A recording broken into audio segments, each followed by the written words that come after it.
I've recently knitted this sweater to get rid of all of my cotton scrap yarns because during my knitting and crocheting journey, I've acquired a full plastic bag of very random collection of cotton yarns that were from different brands, had all different colors, and I didn't know what to do with it. It turned out they were all DK weight and somewhat similar, so I ended up knitting the sweater. While I was knitting on it, I was worried I would run out of yarn, and then it turned out I had yarn left over, obviously. So this is still my plastic bag full of cotton yarns that are left over. I've decided to do something about this right now because otherwise I never will, and I will always have this laying around. And I've weighed all of my leftovers and came to the conclusion that I have about 340 meters of cotton yarn left. That's like almost enough for me to make a summer top out of, and I thought the summer top would be a pretty good project right now because it is summer and I want to get rid of these yarns. So I went to my stash again and I pulled out 2 more yarns that are not cotton, they are merino, both of them, that are also left over and that kind of fit within the color scheme of what I already had. So this dark green here is new, as you might be able to tell. It is not in this sweater. And then I've also added a white. I think it's the one I used last year. Obviously you can't tell because there's already 4 different whites in the original. And I've cast on this. My plan for this summer top is I'm going to somewhat follow a pattern at first and then go my own route. If you've been on this channel before, you've probably heard about the Ivy Top saga, where I tried to make the Ivy Top by Petite Knit, which is a very simple stockinette top with no finishings at all. It is nothing about it is difficult, and somehow I keep failing at it. This is not going to be the Ivy Top, but I'm using the Ivy Top pattern to create the neckline, I guess, because I think it looks very flattering, and that part I think I have down because that's worked out twice now. So you cast on up here and then you just work a few rows of stockinette stitch for this rolled collar. And then you start your saddle over here, so you do increases to both sides of that. You work some short row shaping for the back. This one is the back with all of the ends attached.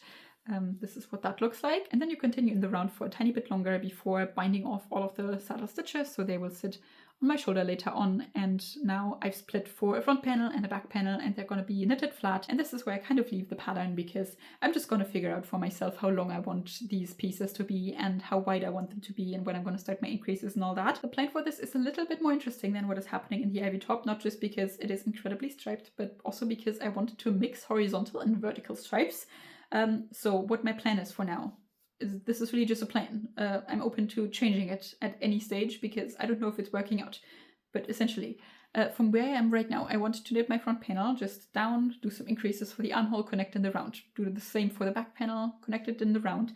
And then I would ideally like to put my stitches on hold, except some stitches over here and some stitches over here. And then with these few stitches that I have on my needle still, I'm gonna try to kind of follow the shape of my bust and do 2 like half round pieces with short rows or with binding of stitches or something. I don't know yet.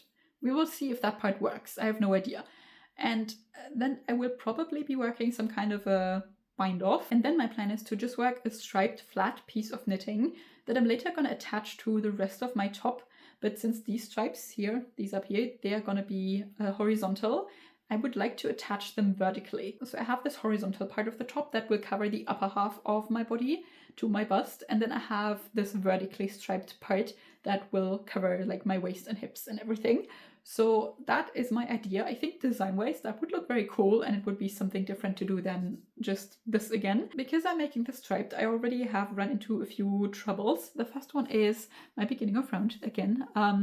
If you're knitting stripes in the round and you're switching colors at the beginning of round, you will get something called a jog, where you can see that the stripes don't quite line up.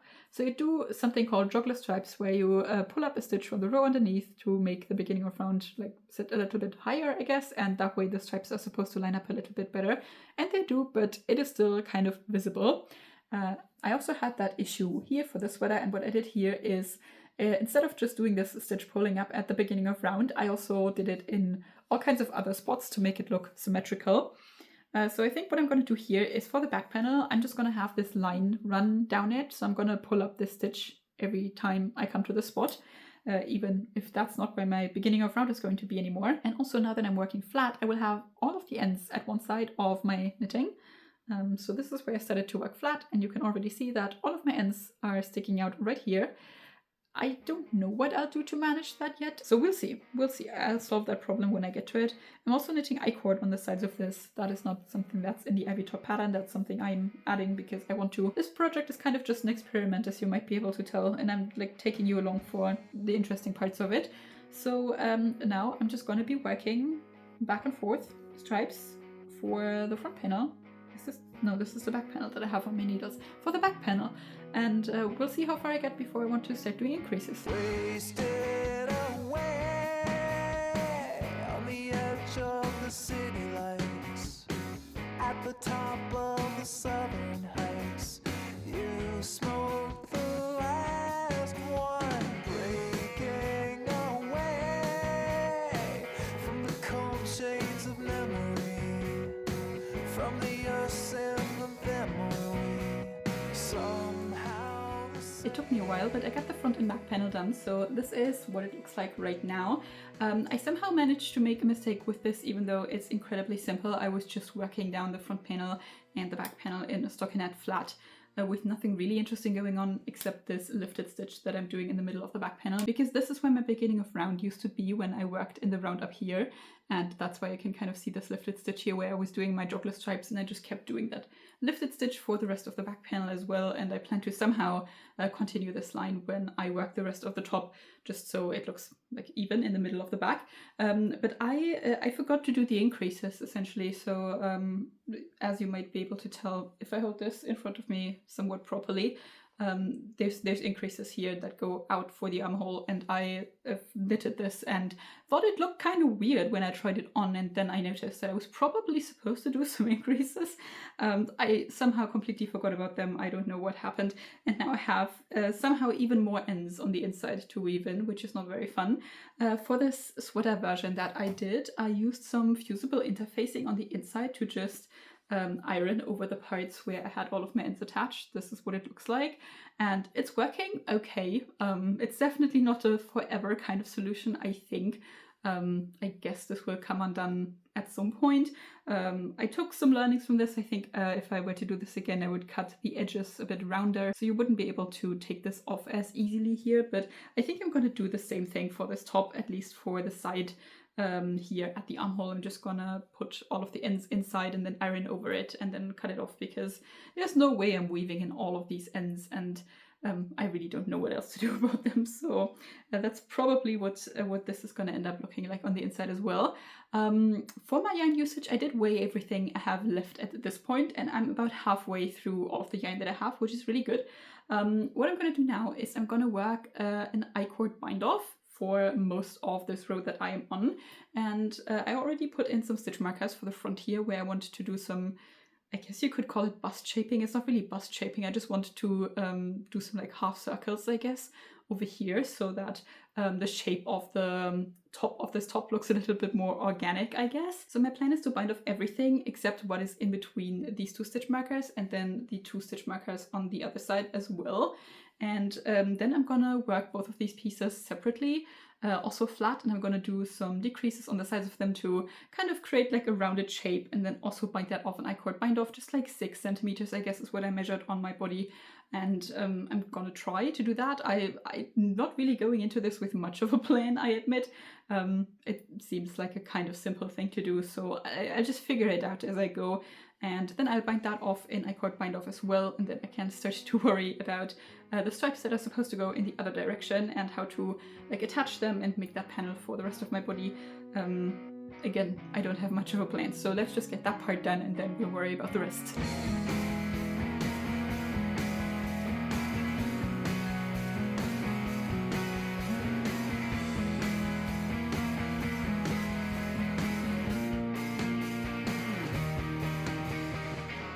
spread your arms on the edge of the jagged cliff. I could feel my arms get stiff as I clenched your shoulders. I just got my big sweater design off my needles this week, so now I have some more time to work on other projects, and I've picked this little top back up. I've actually made a lot of progress in the last like 2 days, which makes sense because it's just a tiny summer top, so for where we were at, I had worked the front and back panel and connected them around, and now I've done this little half circle shape I was talking about. It's worked out okay. For how little of a plan I have with this project, I'm very happy with it. This is what it ended up looking like. I just worked one after the other, did some decreases on the side. I worked like straight down for a few stripes and then did some heavier decreasing to get it to look more like a circle than a triangle, if that makes sense. And then I did some like very janky solution with the I-cord here, because I had done the I-cord bind off until this point, and then I had done it in the middle here. And then I thought about like binding off these stitches on the bottom here with the same color, but then it just looked awkward because on the sides of the circle there wasn't the I-cord and there wasn't the same color. So I picked up stitches from there and I just kind of connected all of the I-cords together. It doesn't look like super clean, I guess, but it's fine. I don't think it's visible at all. I just like picked up stitches from the side of the I-cord. I don't even know if you're supposed to do that. This whole project is something I don't plan to ever replicate really, so I'm not taking any notes or really putting too much effort into doing things properly. I just kind of go with the flow and then I fix issues as I get to them. The next issue I fixed was with the next piece I started, because then it was time to begin working the other panel that I want to attach to this one the other way. And I got a good head start on it, I would say. This is what it looks like. It's relatively tiny. This is going to be a lot more cropped than I was imagining at first. I weighed this piece here and I calculated how many stitches I should have in this piece of knitting, so I could kind of estimate how much yarn I'm using per stitch and therefore know how far my leftovers would get me for my second panel.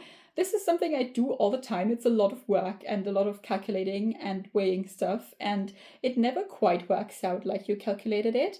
I think it's just not a very exact method, and you know, at this point I didn't take very good notes, so I was more like guessing how many stitches I had in this. Anyways, my calculations came to the conclusion that I could cast on this panel with only 33 stitches in width if I wanted it to surround me entirely.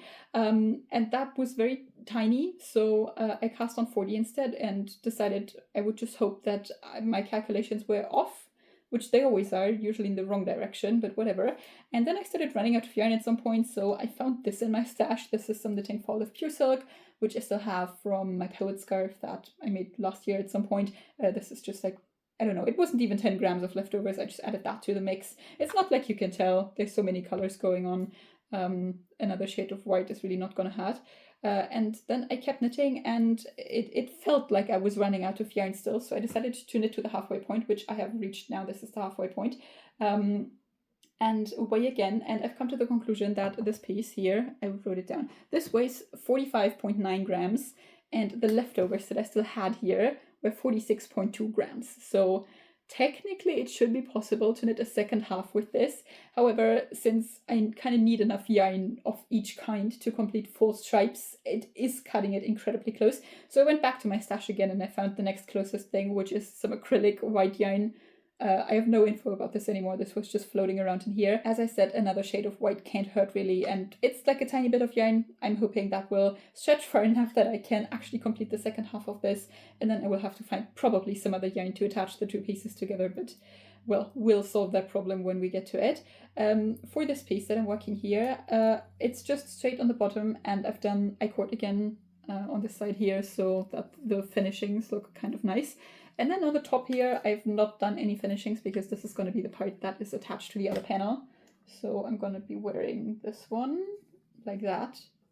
And then I'm going to attach this like over here, kind of. And then hopefully that looks kind of cool. And because I have these half circle shapes here, it obviously can't be flat. So I did some decreasing and increasing over here to kind of replicate that circle shape. I just needed to do a tiny bit of like measuring and calculating to figure out where exactly to place my decreases. I don't think this is like the perfect shape. I think I should have probably had a bigger part here at the bottom that is just straight, but it's fine. I can stretch it in position. I'm not too worried about it. So now all I have to do is knit the same panel again, mirrored, so that it can actually fit around me. It's a bit annoying to do. It's quite quick, but I have to tie a lot of knots here on this side, which, you know, it's always like putting everything down and then changing colors. It's also taking an unreasonable amount of thinking for me to figure out what color I want to do next. At this point, I'm doing white every other stripe because I have so much white. I wasn't doing that for the rest of this top. It was more like every third or fourth stripe, so I don't know, but I don't think you can tell. This project is just whatever. I'm happy if it turns out somewhat wearable and I get rid of my leftovers. And I also feel like you can't really plan scrappy projects more than that, so we'll see where it goes. I hope I have enough yarn, and hopefully we'll see each other again when I'm attaching this. Break of the day, you were standing there with your vacant stare, somehow the same, and you were the vagabond at the end of the road. You were never really gone, but you were never really home. And you were the vagabond lost on the way. You were never really gone, but you were never here to stay.